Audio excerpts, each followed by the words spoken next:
Hello friends, कैसे हैं आप स्वस्थ होंगे, मस्त होंगे और अपनी पढ़ाई भी अच्छे से कर रहे होंगे। तो फ्रेंड्स, हमने एक सीरीज शुरू कर रखी थी जिसमें हम जनरल साइंस पढ़ रहे थे, जो आरपीएससी फर्स्ट ग्रेड के फर्स्ट पेपर के लिए है। साथ में आप अगर रीट की तैयारी कर रहे हो, चाहे 11th 10th की तैयारी कर रहे हो, पटवारी की तैयारी कर रहे हो, जिसमें भी जनरल साइंस आती है उसके लिए भी ये टॉपिक इम्पॉर्टेंट है। तो फ्रेंड्स, आज से हम शुरू करने वाले हैं फिजिक्स के टॉपिक। फिजिक्स में सबसे अहम बात ये होती है कि हम अच्छे से इसको क्वेश्चंस इसके अटेम्प्ट नहीं कर पाते हैं, अच्छे से हम पढ़ नहीं पाते हैं। तो मैंने इसको कोशिश की है बिल्कुल इजी लैंग्वेज में आपको समझाने की, ताकि आपको जो क्वेश्चंस हैं फिजिक्स के आप अच्छे से कर पाएँ। तो आज से हमारा पहला टॉपिक है बल तथा गति के नियम। ये वाला जो टॉपिक है इसमें हम पहले बल के बारे में पढ़ेंगे, साथ में इसके जो गति के जो नियम हैं वो भी पढ़ेंगे, और इसके अलावा जो पीवाईक्यू पहले आए हुए हैं वो भी। और इस बार जो पीवाईक्यू आए हैं जिनमें हमारे साथ सबसे ज़्यादा कन्फ्यूजन था कि फिजिक्स में ये कहाँ से उठाए गए हैं, तो उनको भी हम पढ़ने वाले हैं। इस सीरीज में हम एनसीईआरटी को पढ़ते हैं, तो एनसीईआरटी के चैप्टर से ही हम इसको कवर करने की कोशिश करते हैं। तो आज से शुरू करते हैं अपना टॉपिक बल तथा गति के नियम।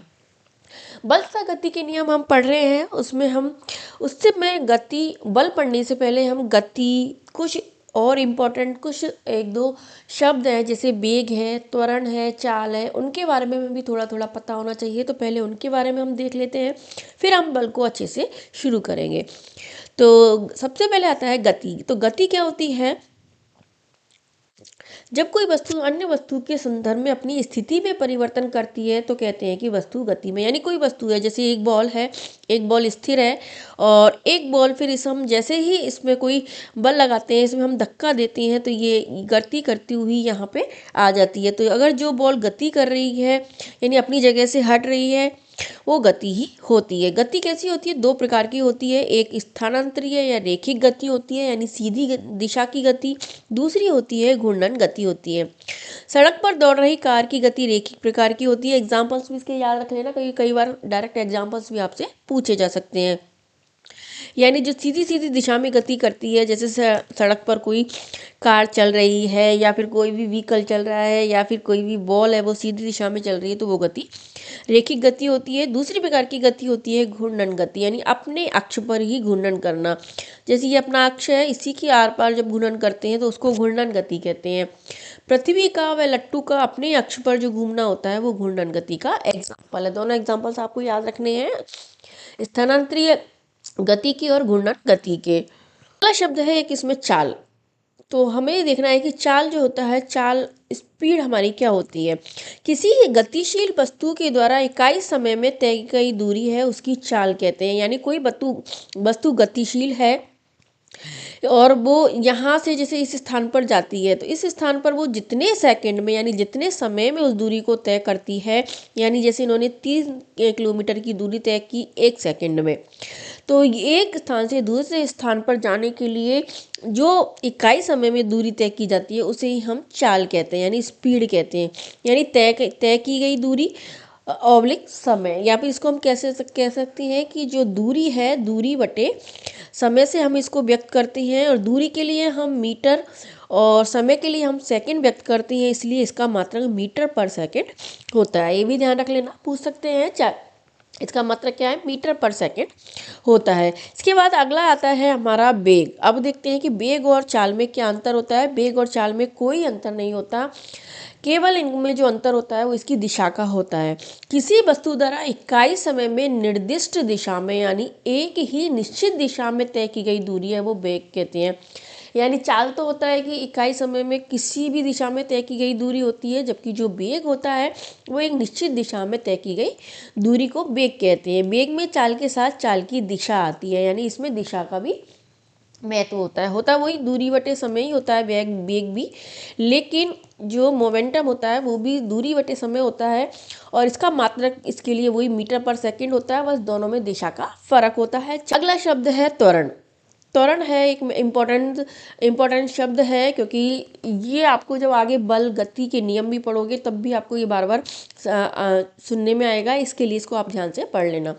वेग में परिवर्तन की जो दर है उसको हम त्वरण कहते हैं। यानी जो किसी जो व्हीकल है या फिर जैसे कार है उसका वेग v है, ठीक है। जब ये गति करती है तो इसका वेग v1 हो जाता है। तो इतनी दूरी जो इन्होंने तय की है, ये क्या है, इसका त्वरण होता है। यानी वेग में जो परिवर्तन हुआ है वह उसका त्वरण होता है। यानी इतनी दूरी में जो परिवर्तन, वेग में जो परिवर्तन हुआ है और समय के साथ, कितने समय के साथ वो परिवर्तन हुआ है, वह त्वरण कहलाता है। यानी वेग में परिवर्तन बटे समय होता है। वेग में परिवर्तन ऑब्लिक समय इसको बोल सकते हैं। इसका मात्रक है मीटर पर सेकंड स्क्वायर होता है। क्यों? क्योंकि जो वेग का मात्रक क्या होता है हमारा, मीटर पर सेकंड होता है। ठीक है। और वेग में त्वरण क्या होता है, वेग में परिवर्तन बटे में समय होता है। तो ये वाला समय भी इसमें जब जुड़ जाएगा तो मीटर पर सेकंड स्क्वायर होता है। त्वरण का मात्रक क्या होता है, मीटर पर सेकंड स्क्वायर होता है। त्वरण के लिए वस्तु के वेग में वृद्धि होना आवश्यक है। यानी वस्तु के वेग में जब परिवर्तन होगा तो ही उसमें त्वरण उत्पन्न होता है। जैसे कोई लिफ्ट है, ऊपर से नीचे जाती है, कोई सिक्का है ऊपर से नीचे गिरता है, एक चीज़ है, एक कार है एक जगह से दूसरी स्थान पर जाती है, तो ये सब जो वेग में परिवर्तन करते हैं उसको हम क्या कहते हैं, त्वरण कहते हैं, जो समय के साथ होता है। अब आते हैं हमारे एक टॉपिक पर, बल, जो हमको आज पढ़ने वाले हैं। बल के बारे में, बल के प्रकार के बारे में।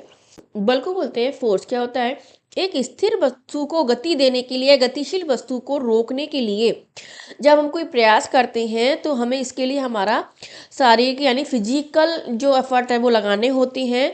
तो हम किसी भी वस्तु की गति की अवस्था में लाने के लिए हमें उसे या तो खींचेंगे, धकेलेंगे या ठोकर लगाना पड़ता है। जो खींचना, ठोकर लगाना, धकेलना होता है वो ही बल की अवधारणा होती है। यानी कोई भी वस्तु अगर स्थिर है तो उसमें हम जैसे ही धक्का मारते हैं तो वो गतिशील हो जाती है। फिर उसे गतिशील वस्तु को वापस से अपनी स्थिर अवस्था में लाने के लिए भी हमें फोर्स लगाना होता है। तो खींचना, धकेलना या ठोकर लगाना या रोकना, ये सारी क्रियाएं क्या कहलाती हैं, ये एक बल ही होता है। वस्तु को खींचना, धकेलना, ठोकर लगाना सभी क्रियाएं वस्तु को गति देने की युक्तियां हैं। हमारे द्वारा किसी तरह का बल लगाने पर ही उनमें गति होती है। जिसका एग्जाम्पल है, जैसे धकेलने पर ट्रॉली द्वारा लगाए गए बल की दिशा में गति करती है।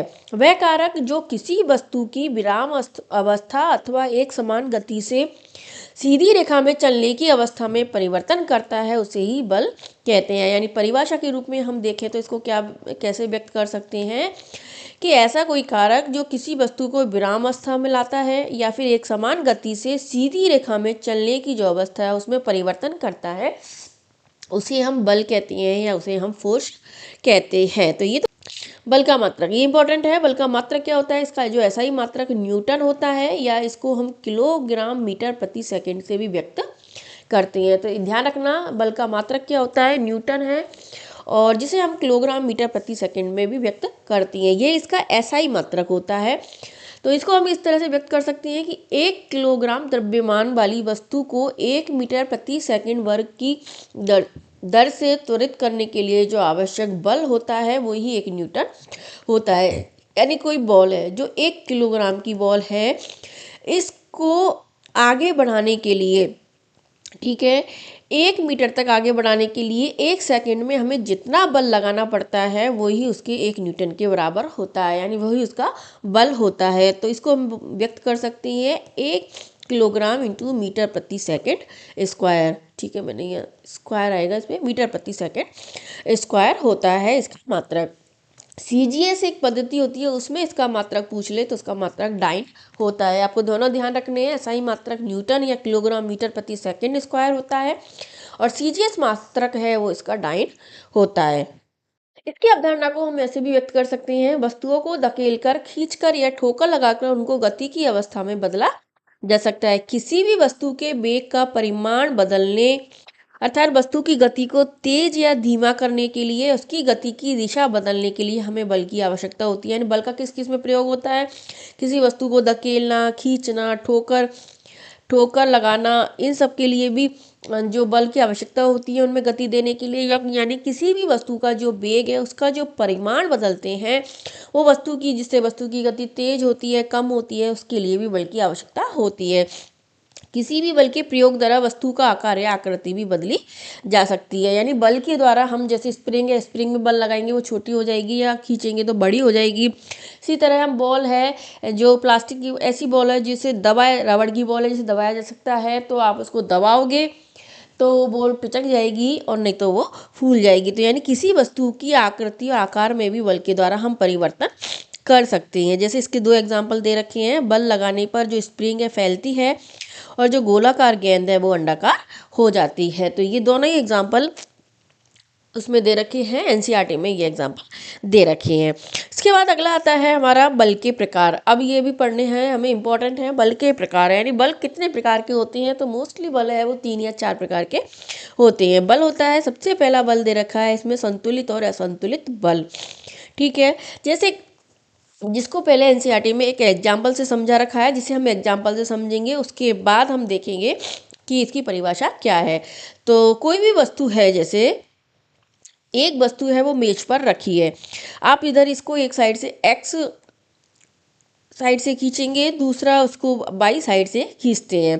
तो इसको उदाहरण दे रखा है कि लकड़ी का एक पिंड है एक समतल मेज पर रखा है, यानी कोई लकड़ी की वस्तु एक समतल मेज पर रखी है जिसमें 2 धागे हमने बांध दिए हैं, एक्स और वाई पिंड के विपरीत सिरों से जुड़े हुए हैं। अगर हम किसी बल द्वारा धागे एक्स को खींचते हैं तो पिंड दाहिनी ओर खिसकना शुरू कर देता है, यानी इधर की साइड हम खींचेंगे तो ये पिंड इधर की साइड खिसक जाएगा, और बाई की साइड खींचेंगे तो बाई की साइड पिंड खिसकना चालू कर देता है, पिंड बाई ओर खिसकना शुरू कर देता है। यानी आप जिस तरफ आप अपने फोर्स लगाते हो उसी तरफ है वो वस्तु है वो गति करती है, वही बल होता है। तो और यदि हम पिंड को दोनों ओर समान बल द्वारा खींचते हैं, यानी दोनों ओर से हम बराबर से बल लगाते हैं, तो ऐसी दिशा में पिंड गति नहीं करता, क्योंकि दोनों साइड से उसमें समान फोर्स लग रहा है। तो इस तरह के बलों को तो हम कैसे बल कहते हैं, संतुलित बल कहते हैं, जिसके कारण वस्तु की जो गति है या तो एक समान बनी रहती है या वस्तु विराम अवस्था में बनी रहती है। ऐसे बलों को संतुलित बल कहते हैं, जिसके कारण गति की अवस्था में कोई परिवर्तन नहीं होता है। यानी अगर हम समान बल द्वारा खींचते हैं तो ऐसे बल संतुलित बल कहते हैं, और इससे गति की अवस्था में परिवर्तन नहीं होता है। और जब विभिन्न परिमाण के 2 विपरीत बल पिंड को खींचते हैं, यानी एक साइड ज़्यादा बल लग रहा है दूसरी साइड कम बल लग रहा है, यानी कोई एक साइड मोटा बच्चा है वो रस्सी को खींच रहा है, दूसरी साइड पतला बच्चा है वो रस्सी को खींच रहा है, तो जो मोटा बच्चा है वो रस्सी को अपनी ओर खींच लेता है। यानी जो विभिन्न भिन्न परिमाण के 2 विपरीत बल पिंड को खींचते हैं तो अधिक बल वाली दिशा में पिंड खिसकना शुरू कर देता है, यानी रस्सी है वो इधर की साइड खिसकना शुरू कर देगी। तो दोनों बलों में संतुलन नहीं है और असंतुलित बल पिंड के खिसकने की दिशा में कार्य करता है। तो ऐसे बल असंतुलित बल होते हैं जो पिंड के खिसकने की दिशा में कार्य करती हैं। तो किसी भी पिंड पर लगने वाला असंतुलित बल उसे गति प्रदान करता है। ये इंपॉर्टेंट है, याद रख लेना कि संतुलित बल है वो गति की अवस्था में परिवर्तन नहीं करते हैं, लेकिन जो असंतुलित बल होते हैं वो किसी भी पिंड पर लगते हैं तो उसे गति प्रदान करने का कार्य करते हैं। तो दोनों तरह के बल आपको पता होने चाहिए, आपसे एग्जाम्पल के रूप में भी ये क्वेश्चन पूछे जा सकते हैं। यानी इसके लिए आपको मैंने इतनी इजी लैंग्वेज में बताया है कि आपके सारे कंसेप्ट हैं वो क्लियर हो जाएंगे। इसका एक और एग्जाम्पल हम देख सकते हैं कि जब 2 ट्रेन इंजन है, एक ट्रेन को समान बल से एक दिशा में खींचते हैं, यानी कोई एक ट्रेन खड़ी है, ये ट्रेन है जैसे, अब इसको एक तरफ तो ये इंजन है एक तरफ ये इंजन है, दोनों इंजन अगर समान रूप से खींचते हैं तो ट्रेन का जो त्वरण है एक इंजन के अकेले खींचने से उत्पन्न त्वरण का 2 गुना हो जाता है। यानी अगर ये एक ही दिशा में खींचते हैं दोनों इंजन तो त्वरण है वो इसका डबल हो जाता है, और इसके कारण वेग में परिवर्तन इसका ज़्यादा होता है। तो ये इसमें बोला है।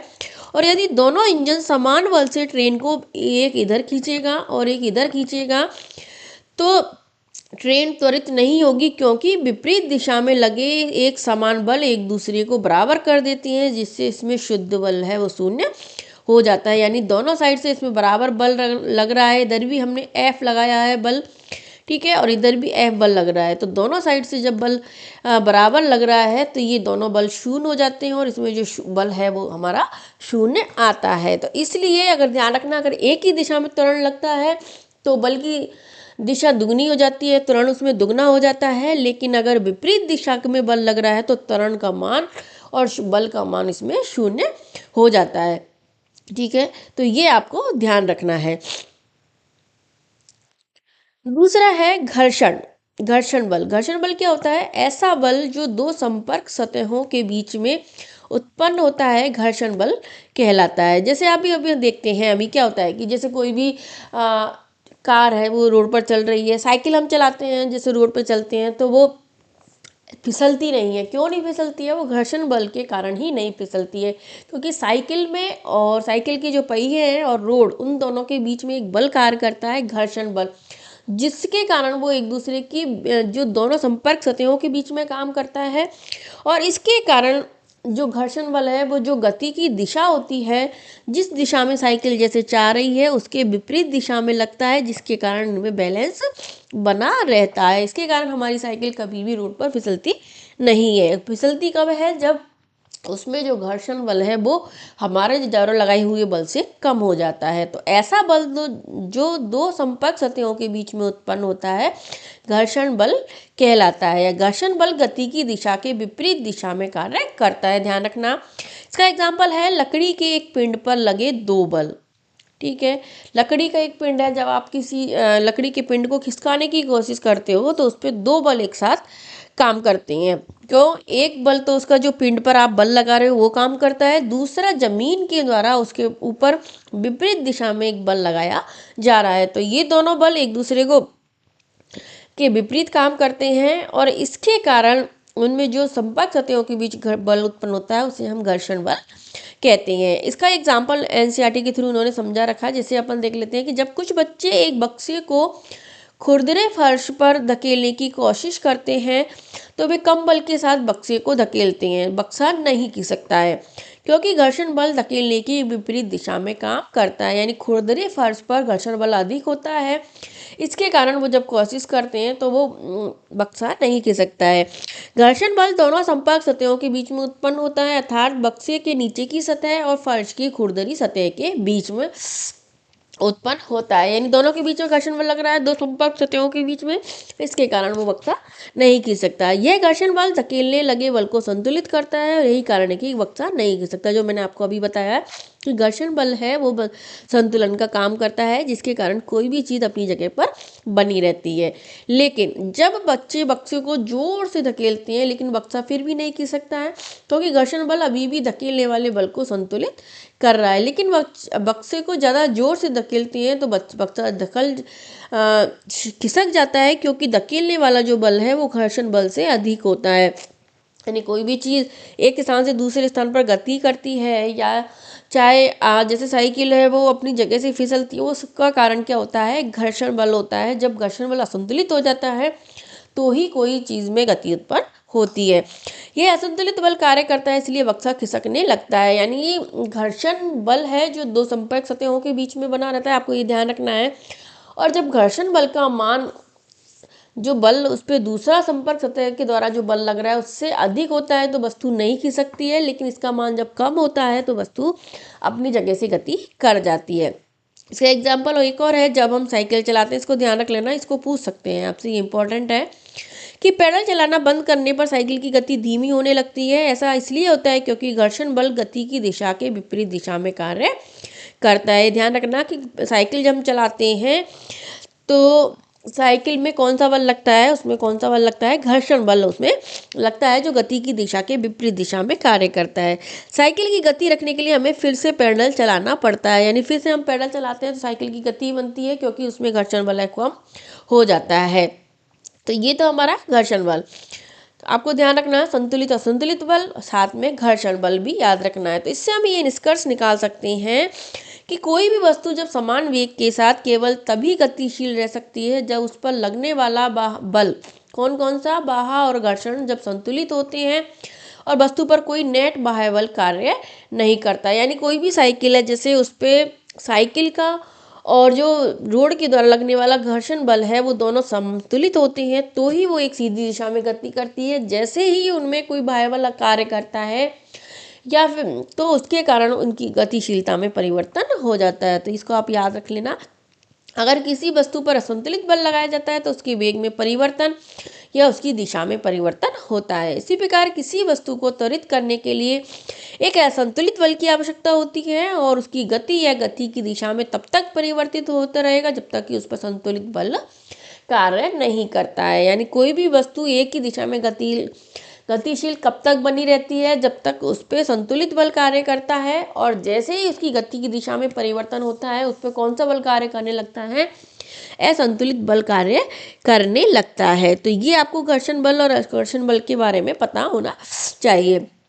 इसके साथ ही एक और बल आता है गुरुत्वाकर्षण बल।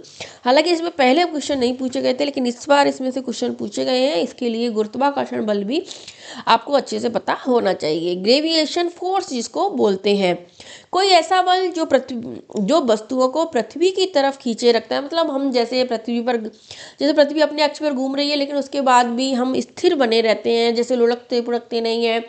कोई भी वस्तु है वो एक तरह से पृथ्वी से जुड़ी रहती है, वो सब किसके कारण होती है, वो गुरुत्वाकर्षण बल के कारण होती है। यानी पृथ्वी के द्वारा एक बल उत्पन्न किया जाता है जिसे गुरुत्वाकर्षण बल कहते हैं, ग्रेविएशन फोर्स या फोर्स ऑफ ग्रेविटी भी इसको बोलते हैं।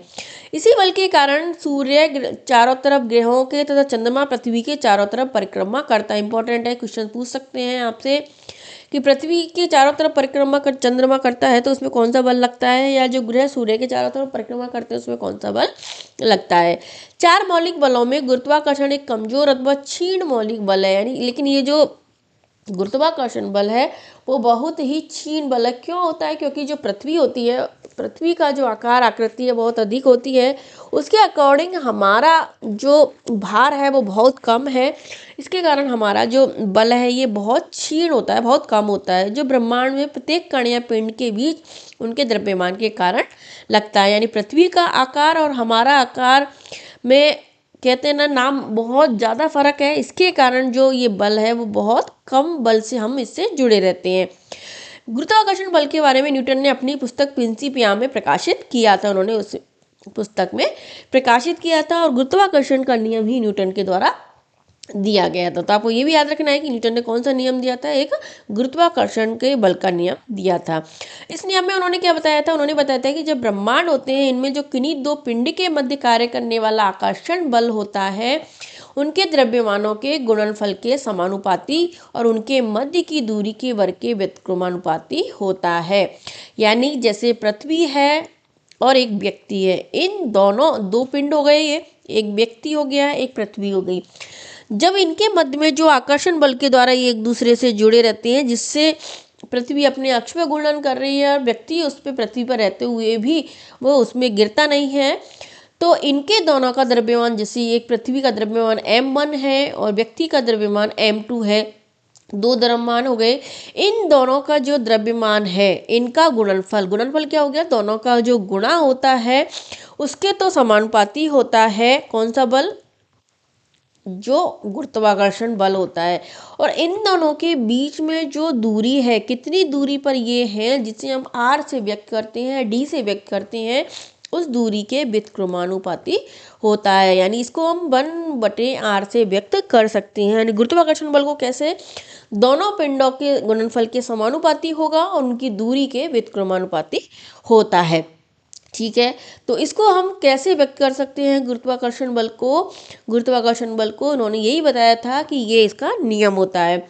यानी कि m1 और m2 द्रव्यमान के दो पिंड एक दूसरे से अगर r दूरी पर स्थित हैं तो उनके बीच लगने वाला जो आकर्षण बल है F बराबर m1 में m2 जो मैंने अभी बताया था, और F बराबर 1/r² होता है। यानी दूरी के वर्ग के व्युत्क्रमानुपाती होता है। यानी इसको हम कैसे व्यक्त कर सकते हैं, F बराबर g जो गुरुत्वाकर्षण बल है m1 इंटू m2/r² से हम व्यक्त करते हैं। इसका सूत्र क्या होता है, गुरुत्वाकर्षण बल का सूत्र, इसका सूत्र यही होता है, बराबर g m1 m2/r² होता है।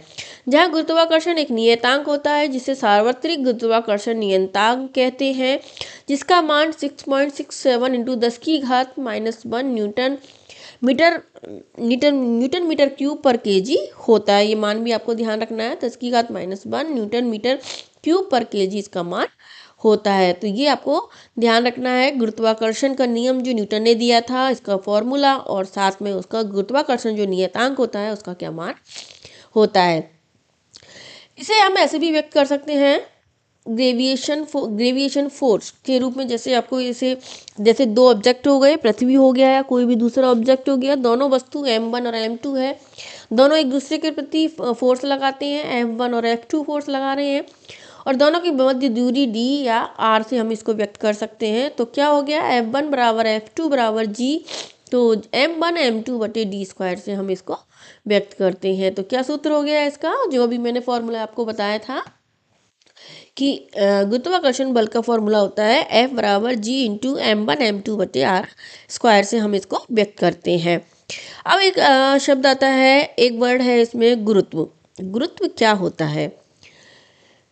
न्यूटन के जो गुरुत्वाकर्षण नियम था उसमें गुरुत्वाकर्षण वह आकर्षण बल है जो किन्हीं दो वस्तुओं के बीच में कार्य करता है। यानी ये गुरुत्वाकर्षण हमेशा दो वस्तुओं के बीच में कार्य करता है जिससे वे एक दूसरे के प्रति आकर्षित होती है। यदि इन वस्तुओं में एक वस्तु पृथ्वी हो तो गुरुत्वाकर्षण को हम गुरुत्व कहते हैं। ध्यान रखना, अगर पृथ्वी, गुरुत्व क्या होता है, ग्रेविटी क्या होती है कि जब एक वस्तु हम पृथ्वी और दूसरे पृथ्वी के सापेक्ष हम दूसरा कोई भी वस्तु लें, जैसे व्यक्ति होता है, फल होते हैं, पेड़ होते हैं, ये सब क्या होते हैं, तो उस गुरुत्वाकर्षण को हम गुरुत्व कहते हैं। गुरुत्व वह आकर्षण बल है जिससे पृथ्वी किसी वस्तु को अपने केंद्र की ओर खींचे रखती है, जिसके कारण हम सीधे गति करते हैं, सीधे अवस्था में बने रहते हैं। तो गुरुत्व किसका उदाहरण हो गया, एक तरह से गुरुत्वाकर्षण का ही उदाहरण है। गुरुत्व बल के कारण ही पृथ्वी की सतह से मुक्त रूप से फेंकी गई कोई भी वस्तु वापस पृथ्वी की सतह पर आकर गिरती है। जैसे इसमें बताया था कि जैसे किसी वस्तु को हम नीचे से कहते हैं, जैसे बॉल को हम जमीन पर से फेंकते हैं तो वो वापस से पृथ्वी पर ही आकर गिरती है। किसके कारण गिरती है? गुरुत्व के कारण या गुरुत्वाकर्षण बल के कारण गिरती है। इसको ध्यान रख लेना, क्योंकि एग्जाम्पल के रूप में या स्टेटमेंट के रूप में आपसे पूछ सकते हैं। अब है कुछ इम्पोर्टेंट एक दो पॉइंट है जो गुरुत्वाकर्षण के कारण, और भी कुछ कारण होते हैं जिनके कारण जो व्यक्ति है वो गति करता है। जैसे है लिफ्ट में व्यक्ति का भार, जब लिफ्ट ऊपर से नीचे गति करती है तो व्यक्ति में जो भार होता है वो ज़्यादा होता है या कम होता है, ये भी गुरुत्वाकर्षण के ऊपर निर्भर करता है। ये इम्पोर्टेंट है, इस तरह के क्वेश्चन इस आप पूछे जाने लगे हैं, तो इसलिए इसको आप स्टेटमेंट के रूप में या क्वेश्चन के रूप में किस तरह से भी याद रखना है। जब लिफ्ट त्वरण ए से ऊपर जाती है, ध्यान रखना, जब लिफ्ट त्वरण ए से ऊपर जाती है, ऊपर की ओर जब लिफ्ट जाती है, जैसे कोई लिफ्ट है, ये लिफ्ट जब ऊपर जाती है तो इसकी वेग में परिवर्तन होता है। वो त्वरण कितना होता है? ए होता है। लिफ्ट में स्थित जो व्यक्ति है, इसके अंदर जो व्यक्ति बैठा है उसका भार बढ़ा हुआ प्रतीत होता है। ध्यान रखना, कभी आपसे क्वेश्चन पूछ सकते हैं कि जब लिफ्ट ऊपर जाती है तो व्यक्ति का भार कैसा लगता है, तो जब व्यक्ति लिफ्ट ऊपर जाती है तो व्यक्ति का भार बढ़ा हुआ प्रतीत होता है, क्योंकि व्यक्ति का इसमें आभासी भार बन जाता है, वास्तविक भार होता है, प्लस जो एम ए इसमें त्वरण है वो इसमें जुड़ जाता है। यानी जो भार कितना हो जाता है, बढ़ा हुआ प्रतीत होता है व्यक्ति का भार। जो भार है, जो वास्तविक भार है व्यक्ति का, यानी कुछ खुद का जो भार है व्यक्ति का, साथ में उसमें जो लिफ्ट का जो त्वरण है, लिफ्ट का भार और त्वरण है वो इसमें जुड़ जाता है। इसके कारण इसका कुल भार है वो बढ़ा हुआ प्रतीत होता है। ध्यान रखना, जब लिफ्ट ऊपर जाती है, आपसे पूछ सकते हैं, फॉर्मूले के रूप में भी पूछ सकते हैं, क्वेश्चन के रूप में भी पूछ सकते हैं, स्टेटमेंट के रूप में भी ये पूछा जाता है। तो ध्यान रख लेना, जब लिफ्ट ऊपर जाती है तो व्यक्ति का भार बढ़ा हुआ प्रतीत होता है, क्योंकि उसमें आभासी भार बन जाता है, यानी जो वास्तविक भार है व्यक्ति का वो, और जो लिफ्ट के अंदर जो भार अलग से गुरुत्व के कारण लग रहा है वो भार इसमें जुड़ जाता है इसके कारण। यानी W बराबर mg प्लस ma इसमें भार होता है। जब लिफ्ट त्वरण ए से नीचे आती है, ध्यान रखना, जब लिफ्ट नीचे की ओर आती है तो इस दशा में व्यक्ति का आभासी भार घटा हुआ प्रतीत होता है, यानी व्यक्ति भारहीन महसूस करता है। कब? जब लिफ्ट नीचे आती है, यानी जब लिफ्ट नीचे की साइड आती है तो व्यक्ति कैसा महसूस करता है? भारहीन महसूस करता है। क्यों करता है? क्योंकि जब नीचे आती है तो पृथ्वी की ओर वो आती है, पृथ्वी के कारण आने के कारण उसमें जो गुरुत्व है, जी का मान है, त्वरण का मान है, वो कम हो जाता है। इसके कारण व्यक्ति भारहीन प्रतीत होता है। तो इस दशा में व्यक्ति का भार क्या हो गया? W बराबर mg माइनस एम ए होता है। दोनों स्थिति ध्यान रख लेना, दोनों स्थिति में आपको जब ऊपर जाती है तो बढ़ा हुआ प्रतीत होता है, तो क्योंकि उसमें जो त्वरण है वो जुड़ जाता है, यानी गुरुत्वीय त्वरण उसमें जुड़ जाता है। जब व्यक्ति नीचे आता है लिफ्ट से तो भारहीन प्रतीत होता है, क्योंकि उसमें जो त्वरण है उसका मान कम होता है। क्यों? जैसे जैसे हम पृथ्वी के नज़दीक आएंगे त्वरण हमारा कम होता जाएगा, और पृथ्वी से जब हम दूर जाते हैं तो हमारा त्वरण का मान बढ़ जाता है। तो दोनों कंडीशंस आपको याद रखनी है, क्योंकि इस तरह के क्वेश्चन पूछे जा रहे हैं इस बार, तो आपसे पूछा जा सकता है। तो ये दोनों कंडीशंस आपको अच्छे से पता होनी चाहिए, समझ में भी आपको आ गई होंगी। अब है एक और कंडीशन होती है कि लिफ्ट में सिक्का गिराने का समय, यानी समय के साथ जब कोई चीज़ हम लिफ्ट में यूज करते हैं तब उसका क्या इफेक्ट होता है। जब लिफ्ट एक समान वेग से चल रही है, ध्यान रखना, जब लिफ्ट है वो गति कर रही है, जब हम शुरू कर देते हैं और जब वो एक समान वेग से चल रही है तो सिक्का गिरने में स्थिर लिफ्ट के समान ही समय लगता है। ध्यान रखना, जैसे कोई लिफ्ट है स्थिर है, ठीक है, इसमें कोई व्यक्ति खड़ा है, व्यक्ति सिक्का उछाल रहा है, तो वही समय इसमें लगेगा जितना समय जब लिफ्ट एक समान वेग से, ध्यान रखना क्वेश्चन का आंसर है एक समान वेग से गति कर रही है, तो भी दोनों में समान समय लगता है। यानी इस समय इसका समय t2 है, इस समय इसका समय t1 है, तो लेकिन दोनों समय बराबर होंगे। क्या रीज़न है इसका? क्योंकि सिक्का लिफ्ट के समान वेग से ही गति करता है, क्योंकि व्यक्ति जब गति कर रहा है तो भी वो समान वेग से, सिक्का भी उसमें वही गति कर रहा है, और इसके गिरने में लगने वाला समय केवल गुरुत्वाकर्षण त्वरण पर ही निर्भर करता है, क्योंकि दोनों स्थितियों में जो त्वरण का मान है वो समान है, इसके लिए सिक्के को गिरने में लगने वाला जो समय है वो भी समान होता है। अब ये कंडीशन 2 है। जैसे एक स्थिर लिफ्ट में क्या स्थिति होती है, केवल गुरुत्वाकर्षण के कारण त्वरण होता है। जब भाई स्थिर है ना, कोई चीज़ स्थिर है, जैसे ये लिफ्ट है वो स्थिर है, इसमें व्यक्ति है वो सिक्का उछाल रहा है, तो सिक्का किस कारण उछलेगा? उस पर जो लगने वाला जो गुरुत्वाकर्षण त्वरण है उसके कारण उछलेगा। तो स्थिर इस अवस्था में, इसलिए इसका मान t1 वो स्थिर है, ठीक है।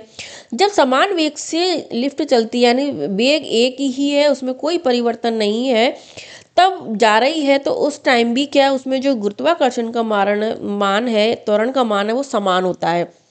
तो ऊपर नीचे जा रही होती है तो सिक्का भी लिफ्ट के साथ उसी वेग से चलता है, यानी उसका वेग भी निश्चित होता है, और जब वेग निश्चित होगा तो त्वरण का मान भी निश्चित होता है, क्योंकि वेग में परिवर्तन की जो दर है वही त्वरण होता है।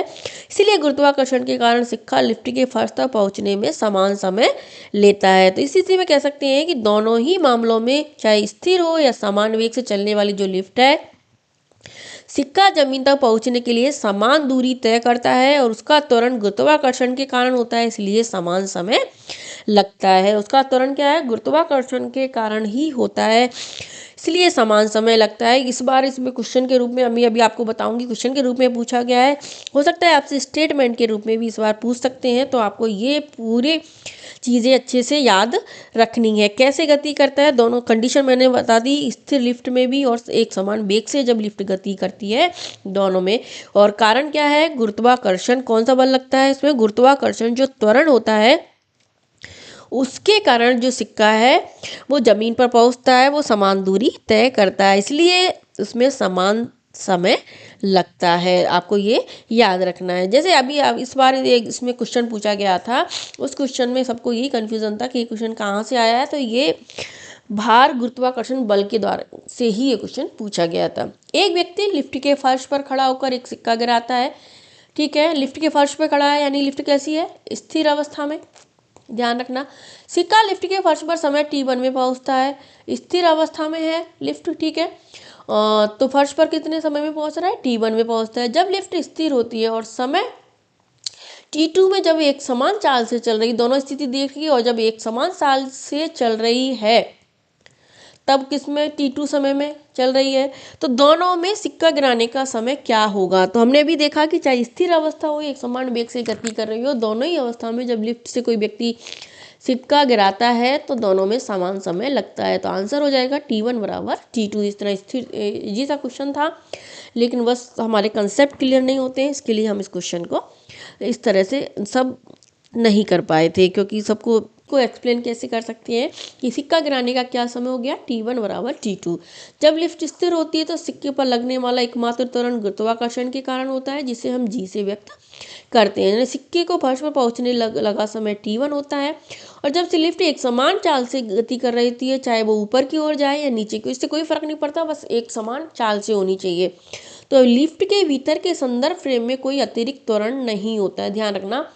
तो जब एक समान चाल से ऊपर नीचे गति करती है तो उसमें कोई अतिरिक्त त्वरण नहीं होता, उस टाइम भी उसमें केवल एक ही त्वरण होता है, गुरुत्वीय त्वरण होता है, जिसके कारण उसमें गुरुत्वाकर्षण त्वरण ही काम करता है। इसके कारण सिक्के को फर्श तक पहुंचने में लगा T2 भी वही मान होता है। यानी दोनों ही परिस्थितियों में तय की गई दूरी समान है, इसलिए इसमें समान समय लगता है। तो आपको अब अच्छे से समझ में आ गया होगा कि लिफ्ट में चाहे ऊपर जाओ या नीचे हो, स्थिति कंडीशन दोनों होनी चाहिए, केवल स्थिर अवस्था और एक समान वेग से गति, दोनों स्थिति में ही इन दोनों में समान समय लगता है।